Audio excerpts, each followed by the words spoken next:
Shalom à tous, je m'appelle Rabbi Dr Itzhak Shapira et de temps en temps, je publie des vidéos urgentes. Voici l'une de ces vidéos que j'espère vous partagerez et aimerez. Comme vous le savez, il y a plus d'1 an, j'ai publié le livre La chute d'Édom. Et aujourd'hui, après la déclaration conjointe entre Donald Trump et Benjamin Netanyahou, je suis absolument convaincu que nous sommes dans les étapes finales qui nous mèneront au dernier épisode de Gog et Magog. J'aimerais que vous preniez quelques instants aujourd'hui pour comprendre ce qui se cache derrière la déclaration de Donald Trump, alors qu'il promet de déplacer et de sortir de la bande de Gaza 1,8 million de Palestiniens. Est-il fou? Est-ce un maniaque? Ou bien se pourrait-il que Dieu l'utilise en ce moment pour faire venir la rédemption du peuple juif? J'espère que cette vidéo d'aujourd'hui vous incitera à lire le livre La chute d'Édom et à réfléchir aux événements que nous vivons actuellement. Aujourd'hui, je vous présenterai 6 aspects prophétiques dont il serait bon de tenir compte et qui ont un lien direct avec le discours prononcé hier par Donald Trump. Avant d'entrer dans le vif du sujet, et alors que nous voyons un plan de rénovation complète pour Gaza, vous vous demandez peut-être comment réagit le monde arabe. Aujourd'hui, nous voyons les grands titres des journaux, de la Chine à la Russie, en France et en Espagne, et les critiques immédiates du plan de Trump. Les nations du monde parlent d'un nettoyage ethnique qui, par la force, oblige des Palestiniens à quitter leur maison. Nous voyons aussi la réaction du Hamas et nous constatons qu'il y a encore des dizaines de milliers d'entre eux qui sont encore actifs à Gaza. La réaction du Hamas est la suivante. Ils disent, et je cite le journal hébreu, « Nous n'accepterons pas les plans qui nous déracinent de notre terre ». Cependant, bien que l'autorité palestinienne, le Hamas et l'Égypte s'unissent pour s'opposer à ces projets, à mon avis, ce plan prévu par Donald Trump se réalisera quand même et je vais vous expliquer pourquoi. Aujourd'hui, Benjamin Netanyahou a bien entendu fait lui aussi une déclaration à propos de l'Arabie Saoudite et il a affirmé que l'accord de paix avec l'Arabie Saoudite sera signé. Je le garantis. Alors, qu'est-ce que Benjamin Netanyahou sait? Que c'est Donald Trump? Et surtout, que nous dit la Bible sur ce que chacun d'entre nous devrait savoir? Je crois vraiment qu'en ce moment, Dieu utilise le président Trump comme un instrument, un moyen par lequel Dieu prépare la route et nous prépare pour Gog et Magog. Les événements qui se déroulent en ce moment ont été prophétisés clairement et de façon détaillée par le prophète Zacharie. Lisons ensemble dans Zacharie 9:5. Il est écrit en hébreu « Ve'azavetahil meod, ve'avad melech me'aza ». Voici le premier point de prophétie qui nous concerne tous. Ceux qui occupent Gaza disparaîtront. Dans vos versions, il est écrit « Gaza se tordra de douleur, le roi disparaîtra de Gaza ». Ces 2 phrases dans la Bible hébraïque nous décrivent exactement ce qui va se passer. Et dans un instant, vous verrez que cela est lié à la venue du Messie. Gaza perdra sa monarchie, ceux qui la contrôlaient. Ce sera en effet un signe à cette époque. Et nos rabbins nous disent ce qui suit, et je cite, « À cette époque, le roi de Gaza perdra assurément son royaume, et le royaume de Gaza reviendra à Israël. » Frères et sœurs, dans le point numéro 1, permettez-moi de souligner aujourd'hui que le prophète Zacharie et les rabbins d'Israël ont déclaré que le royaume reviendra à Israël. Mais attendez, il y a même des précisions qui nous sont données. Les rabbins continuent et nous disent qui va perdre ce royaume et qui va le gagner. Et je vais vous citer Rashi qui disait la chose suivante, car Ashkelon s'appuyait sur le Liban qui était la tête des fils d'Ésav qui appartenait à Édom. Vous suivez? Tout cela commence d'abord par la chute du Liban qui entraînera à sa suite la chute de Gaza. Mes amis, cela a été prophétisé et tout est lié, comme je vous l'ai expliqué dans la chute d'Édom, tout est lié à Ésav, qui appartient à Édom. Car la racine spirituelle derrière tout cela, c'est Ésav et Édom. Ashkelon, les Philistins, et Gaza représentent tous une seule entité qui tombera et perdra sa force et son pouvoir en voyant que le Liban tombe. C'est d'abord le Liban qui tombera. La chute de Gaza approche. Écoutez ce que nos rabbins nous ont dit. Ils disent qu'Ashkelon sera certainement témoin du sort et de la peur du Liban. Gaza le verra aussi et tremblera grandement. Ces villes philistines dépendaient également dans une large mesure du commerce et des relations avec les pays étrangers comme les Nations Unies. Quand ces habitants verront que le Liban est perdu, ils réaliseront que leur propre situation est critique et que leur fin, leur chute est également imminente. Chers frères et sœurs, le premier point, la chute de Gaza a été prophétisée et comme vous allez le voir, cela est en lien direct avec le retour imminent du Messie. Le point 2 se trouve aussi dans le chapitre 9 de la prophétie de Zacharie. Une autre nation contrôlera Gaza. Avez-vous remarqué ce que Trump a dit? Trump a déclaré que dans un proche avenir, les États-Unis d'Amérique occuperont Gaza. Mes amis, cela a été prophétisé dans Zacharie 9 au verset suivant, le verset 6. Donc dans Zacharie 9, verset 5, on nous dit que le royaume de Gaza, le Hamas, tombera huette. Au verset 6, il est dit « Vayashav mamzer be'ashdod vehikrati gueon pelishtim » et un peuple mélangé habitera à Ashdod, tandis que je détruirai l'orgueil des Philistins. Quel est ce peuple mélangé qui se trouvera là? C'est sans doute les États-Unis d'Amérique.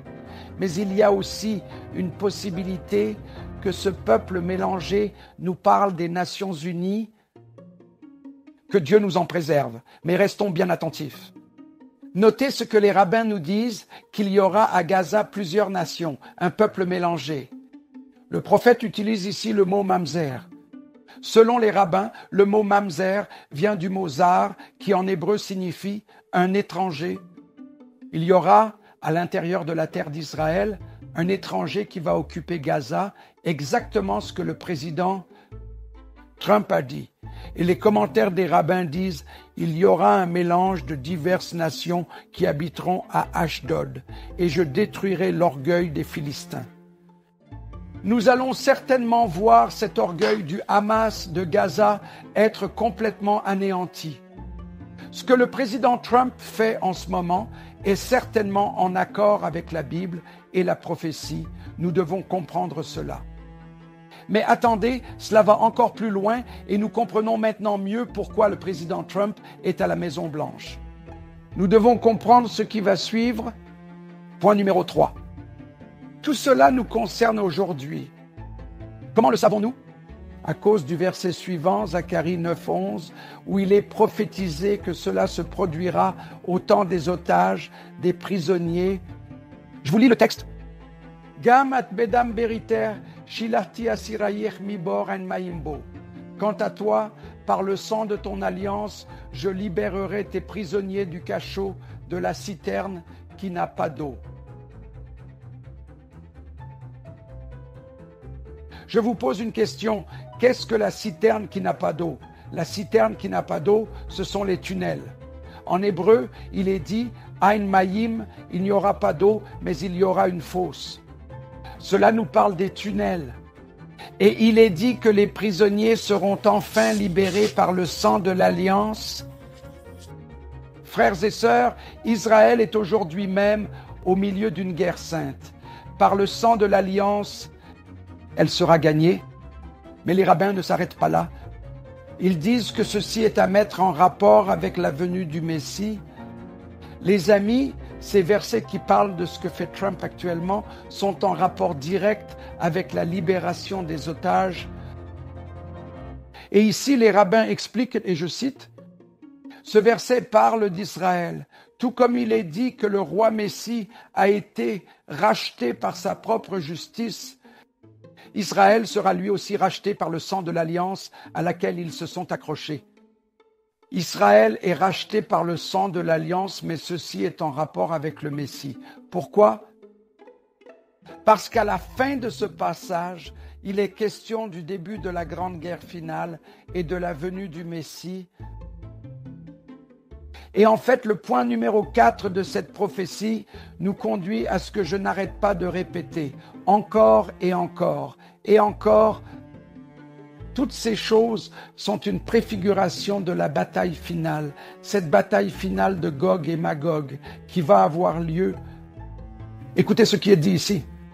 Il est dit au verset 13, « Kidarahti li Yehuda keshet mileti Ephraim, veorarti banayi, Zione al-Banayih Yavane, Vesamtih Keheref Guibor, car j'ai tendu Juda comme mon arc, et j'ai fait d'Éphraïm sa flèche.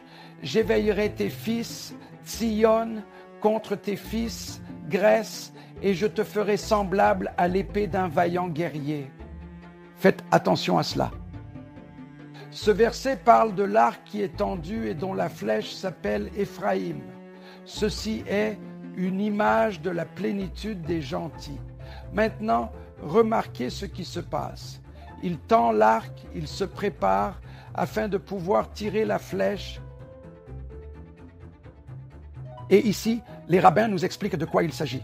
Ils nous disent « Alors je mettrai ma main sur la plénitude des 10 tribus appelées Éphraïm, comme sur un arc prêt à tirer avec une grande force. » Se pourrait-il que les États-Unis en réalité ne soient pas Édom, mais plutôt jouent le rôle d'Éphraïm qui va se réconcilier avec Juda? J'aimerais vous présenter un autre scénario. L'Amérique doit choisir aujourd'hui si elle sera Édom ou Éphraïm.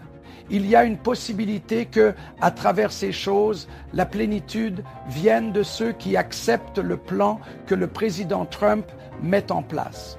Le mot utilisé ici dans le texte est le mot « mileti » que l'on traduit par plénitude. Cela, à mon avis, est l'image de l'action finale de la plénitude des gentils. Mais ce texte contient encore plus. Vous voyez qu'il est dit dans le texte qu'il réveillera Sion. Et les rabbins nous disent donc que ce réveil concerne la bataille finale de Gog et Magog. Et je cite, « Les paroles adressées à Sion sont des paroles réveil pour les fils de Sion, afin qu'ils aillent se battre dans le combat de Gog et Magog pour protéger vos fils. » En effet, chers amis, ce verset dans Zacharie 9, 13 est le verset qui prophétise sur Gog et Magog. En essence, le fait de prendre le contrôle de Gaza, d'en faire sortir les habitants, de libérer les otages pour finalement voir la plénitude des nations, cela fait d'Éphraïm le Messie. La plénitude des fils d'Éphraïm est une image qui nous conduit directement vers Gog et Magog. Nous devons comprendre que c'est la raison pour laquelle le président Trump est en fonction actuellement. Mais attendez, il y a 2 autres prophéties étonnantes dans ce même chapitre dont je dois vous parler pour que vous compreniez. Dans le verset suivant, nous voyons une prophétie de ce qui vient de se passer au cours des 90 derniers jours en Israël. Il est dit « Adonai apparaîtra sur eux et sa flèche jaillira comme l'éclair. Adonai Elohim, sonnant du chauffard, s'avancera dans les tourbillons du sud. » Où est le sud? Le sud, c'est le mot Yémen. À partir d'où sont tirées les roquettes sur Israël? Les roquettes sont tirées depuis le Yémen. Et dans le verset suivant, Dieu nous parle même du système de défense anti-aérien qui les arrêtera. Voulez-vous savoir qui a empêché les roquettes d'atteindre Israël? C'est l'Éternel. Dieu le dit dans 9.15, « L'Éternel des armées les protégera puissamment avec des pierres de fronde. » Comment s'appelle le système de défense anti-aérienne mis au point par Israël? Le système s'appelle la fronde de David. Quelle coïncidence! Ils dévoreront et piétineront les pierres de fronde. Ils boiront et rugiront comme s'ils avaient bu du vin. Ils seront remplis comme la coupe. Dieu arrêtera les roquettes qui seront lancées depuis l'endroit appelé Yémen. C'est exactement ce qui se passe actuellement. Maintenant, pour que tout soit parfaitement clair, récapitulons. Quand tout cela aura-t-il lieu? Quand Gaza sera-t-elle rasée? Quand la population de Gaza sera-t-elle évacuée? Quand les otages seront-ils libérés? Quand verrons-nous ces roquettes qui seront arrêtées? Quand cela se produira-t-il? Écoutez Zacharie 9.9 au centre de ce passage. Réjouis-toi de tout ton cœur, toi la belle Sion. Réjouis-toi, belle Sion. Crie à pleine voix, toi qui es la belle Jérusalem. Regarde, ton roi vient vers toi. Il est juste et victorieux, et pourtant il est humble. Il monte sur un âne, oui, sur le petit d'une ânesse. Chers amis et frères et sœurs, nous venons de recevoir tous les signes les plus grands et les plus importants en rapport à l'accomplissement de ce qui se trouve juste au milieu de ce passage, la venue du Messie en personne. C'est maintenant le moment de l'appel et de l'action des nations. Je crois que maintenant, avec les nations et avec le plan mis en place par le président Trump, la route est tracée vers la bataille finale de Gog et Magog et vers cet accord de paix trompeur, mais qui va aussi nous conduire à la venue du Mashiach. Alors, à quoi nous attendre maintenant? C'est simple, le plan sera couronné de succès. Et comme ce plan bien préparé va réussir, nous allons bientôt assister à la bataille finale qui va se dérouler sous nos yeux. Combien notre Dieu est merveilleux, lui qui utilise un homme comme Donald Trump aujourd'hui pour apporter le salut à Israël. Souvenez-vous de ce que Dieu a dit. Toutes les choses que j'ai faites, c'est pour qu'Israël connaisse son salut. Préparez-vous et lisez le livre, La chute d'Édom aujourd'hui, et continuons à voir la prophétie se dérouler sous nos yeux. Shalom à tous.